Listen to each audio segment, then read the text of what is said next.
আসসালামু আলাইকুম ওয়া রাহমাতুল্লাহি ওয়া বারাকাতুহু।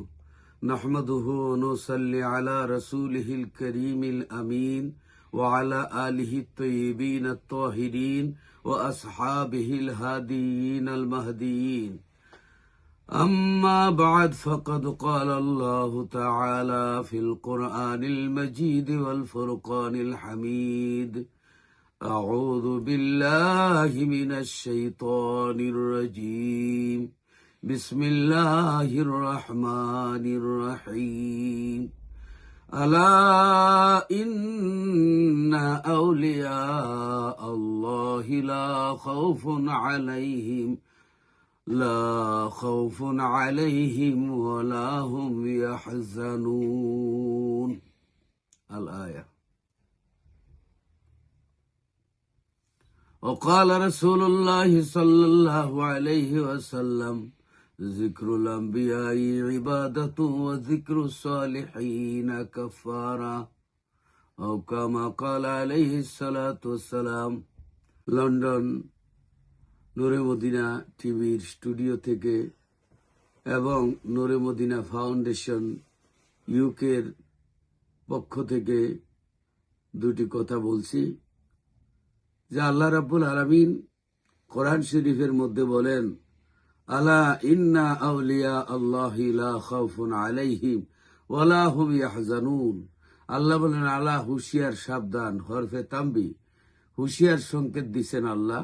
যেমন বিদ্যুতের খুঁটির মধ্যে আপনার আমাদের দেশে একটা মানুষের ছবি থাকে, করস চিহ্ন দেওয়া থাকে যে বিপজ্জনক, তেমনি ভাবে আপনার অলি আল্লাহদের ব্যাপারে বলতে গিয়ে আল্লাহ আলা শব্দ ব্যবহার করেছেন, হরফে তাম্বি, হুঁশিয়ারি সংকেত। যে হুঁশিয়ারি সংকেত এটাই যে কারেন্টের খুঁটির মধ্যে, বিদ্যুতের খুঁটির মধ্যে যে বিপজ্জনক লেখা থাকে একটা মানুষের ছবি দিয়ে, করস চিহ্ন দিয়ে, এর মিনিং হচ্ছে যে সাবধান, এটা কিন্তু সাধারণ তার না, সাধারণ ওয়্যার না, বাড়ির তারের মতো, বাড়ির ওয়্যারের মতো চিন্তা করে হাত দিলে 12টা বাজাবো, এই কথাই বোঝাচ্ছে। অতএব আল্লাহর অলিদের শানে বেয়াদবি করলে অনেক বড় ক্ষতি হয় এবং অলি আল্লাহর শানে বেয়াদবি করা যাবে না, এই জন্য আলা ব্যবহার করেছেন। ইন্না, নিশ্চয়ই, আউলিয়া আল্লাহ, যারা আল্লাহর অলি, তাদের জন্য লা খাউফুন আলাইহিম ওয়ালা হুম ইয়াহজানুন, এবং আল্লাহর অলিদের জন্য দুনিয়াতে এবং আখিরাতে কোনো ভয় নাই, কোনো চিন্তা নাই। তো আল্লাহর হাবিব বলেছেন, জিকরুল আম্বিয়াই ইবাদাতু ওয়া জিকরুস সালিহিনা কাফারা। আল্লাহর হাবিব বলেছেন যে অলি আল্লাহদের জিকির করা, স্মরণ করা ইবাদত, এবং নবীদের মানে আলোচনা করা ইবাদত, অলি আল্লাহদের আলোচনা করা কাফারা, গুনার কাফারা হয়। এই জন্য আমরা এই আত্তাহিয়াতুল ভিতরে আল্লাহ আমাদেরকে শিক্ষা দিয়েছেন, আল্লাহর নবী আমাদেরকে শিক্ষা দিয়েছেন যে আমরা নবীকে সালাম দেই, আসসালামু আলাইকা আইয়ুহান নবিয়্যু ওয়া রাহমাতুল্লাহি ওয়া বারাকাতুহু। তারপরে আমরা বলি আসসালামু আলাইনা ওয়া আলা ইবাদিল্লাহিস সালিহিন। আমরা নবীকে সালাম দেই এবং ওয়া আলা ইবাদিল্লাহিস সালিহিন, যে আমরা আল্লাহর নবীর নেককার উম্মতদেরকে সালাম দেই। আসসালামু আলাইনা বলতে গুনাহগার উম্মত, যে আল্লাহর হাবিব গুনাহগার উম্মত এবং নেককার উম্মতদেরকে মেরাজের রাত্রে সালাম বন্টন করে দিয়েছিলেন। অতএব আল্লাহর ওলিদের আলোচনা করা, এটাও আল্লাহ রাব্বুল আলামিন খুশি হন এবং গুনার কাফারা হয়ে যায়। তো আমি এটাই বলতেছি যে আমাদের মাতার তাজ মুর্শিদে বরহক, রাহনুমায়ে শরীয়ত, পীরে তরিকত আল্লামা আলহাজ রফিক আহমদ কাজী, আল্লামা রফিক আহমদ সাহেব, আল্লাহর মায়ার বন্দা, ইন্তেকাল করেছেন। যুগ শ্রেষ্ঠ একজন অলি আল্লাহ ছিলেন। আমি অনেক সময় ওনার মাহফিলে গিয়েছি, ইসামতি, আপনার দরবার শরীফ। ওনার বাবাও একজন আল্লাহর মুহাক্কিক অলি ছিলেন, পীর তরিকত মুর্শিদে বরহক আল্লামা শফিক আহমদ সাহেব রহমতুল্লাহ আলাই। ওনারা রামপুরি সিলসিলার অন্তর্ভুক্ত, নকশবন্দিয়া মুজাদ্দিদিয়া তরিকা, আলহামদুলিল্লাহ অনেক বড় দরজার অলি ছিলেন।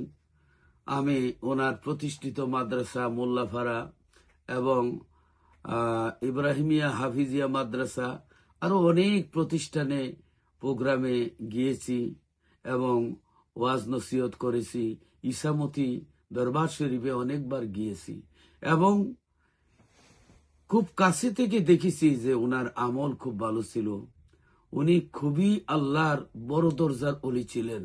এই ধরনের অলি আল্লাহরা থাকলে আল্লাহর অলিদের উসিলায় আল্লাহ খাস রহমত দান করেন। আল্লাহর অলিদের বিরোধিতা করলে বুখারী শরীফের মধ্যে আছে, হাদিসে কুদসির মধ্যে, যে মান আদ আলী ওয়ালিয়ান ফাকাদ আযানতুহু বিল হারব। অর্থাৎ যারা আল্লাহর অলিদের বিরোধিতা করে আল্লাহ তাদের সঙ্গে যুদ্ধ ঘোষণা দেন। আল্লাহর যুদ্ধ তো অনেক বড় কিছু না, মানে আল্লাহ ল্যাংরা মশা দিয়া নমরুদকে ধ্বংস করেছেন, আপনার ফেরাউনকে নীল দরিয়ায় ডুবাইয়া মারছেন। আল্লাহ অলিদের সামনে বেয়াদবি করলে আল্লাহ গজব তাদের উপরে আসে। আল্লাহর অলিদের সামনে বেয়াদব যারা, তাদেরকে আল্লাহ রাব্বুল আলামিন দুনিয়া আখিরাতে তাদেরকে শাস্তি দেন। অতএব আমরা অলিয়া উলিয়া ভক্ত, যুগ শ্রেষ্ঠ আল্লাহর অলি হযরতে কাজী আল্লামা আলহাজ রফিক আহমদ ইসামতি রহমতুল্লাহ আলাই আল্লাহর একজন মহান অলি ছিলেন এবং আমি অনেকবার অনেক প্রোগ্রামে গিয়েছি। ওনার প্রতিষ্ঠিত অনেক মাদ্রাসা, অনেক মসজিদ, অনেক দারুল কেরাত, অনেক ইসলামের জন্য উনি যা করেছেন, আল্লাহু আকবার, এই অবদান বলার মতো নয়। ওনার মতো একজন অলি আল্লাহ এই যুগে পাওয়া খুবই দুষ্কর। আল্লাহ ওনাকে জান্নাতুল ফেরদাউসের উচ্চ মুকাম দান করুন। আমরা ওনার জন্য দোয়া করি, আমরা ওনাকে বলতে পারি না। আল্লাহর একজন মহান অলির বিদায়ে আমরা খুবই মর্মাহত। ওনার সুখ সন্তপ্ত পরিবারের প্রতি আমাদের সমবেদনা এবং আমরা এই ইসামতি দরবার শরীফের জন্য দোয়া করি। হযরত আল্লামা আলহাজ কাজী রফিক আহমদ রহমতুল্লাহ আলাইহির জন্য আমরা দোয়া করি, আল্লাহ যেন ওনাকে জান্নাতুল ফেরদাউসের উচ্চ মকাম দান করেন। আমিন ইয়া রাব্বাল আলামিন। সকলে ওনার জন্য দোয়া করবেন, আল্লাহুম্মা আমিন। রব্বানা তাকাব্বাল মিন্না ইন্নাকা আনতাস সামিউল আলিম وتب علينا يا مولانا إنك أنت التواب الرحيم رب العالمين আয় আল্লাহ, যা কিছু পড়লাম এর হাদিয়া টুকুন সোনার মদিনায় রহমতুল লিল আলামিন নবীর দরবারে পৌঁছায়া দাও।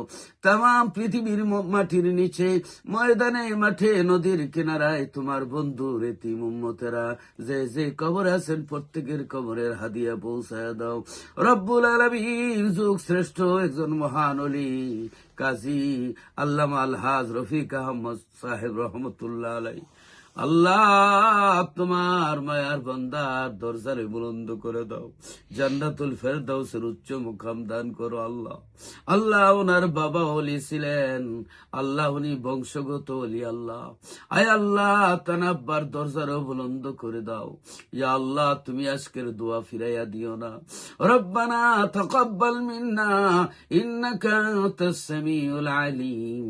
মৌতের নিদানে আল্লাহ বিশেষ করে সাহেবজাদা রৌনক ভাই, রাহিক ভাই, আল্লাহ আরো যারা আছেন, আল্লাহ তোমার অলির আওলাদে অলিদের হায়াতের মধ্যে বরকত দান করে দাও। আল্লাহ ইসামতি দরবার শরীফকে আল্লাহ তুমি কবুল করো। ইয়া আল্লাহ আল্লামা আলহাজ কাজী রফিক আহমদ সাহেব কেবলা রহমতুল্লাহ আলাইহির প্রতিষ্ঠিত মাদ্রাসা, মসজিদ, আল্লাহ খানকা আল্লাহ তুমি কবুল করো, মঞ্জুর করো। আল্লাহ ইসলামের খেদমত আরো বাড়ায় দাও। তাকাব্বাল মিন্না, মৌতের নিদানে নবীজির দেখায়ও দুই নানে, আর জারি করে দিও জবানে লা ইলাহা ইল্লাল্লাহু মুহাম্মাদুর রাসূলুল্লাহ। আসসালামু আলাইকুম ওয়া রাহমাতুল্লাহি ওয়া বারাকাতুহু।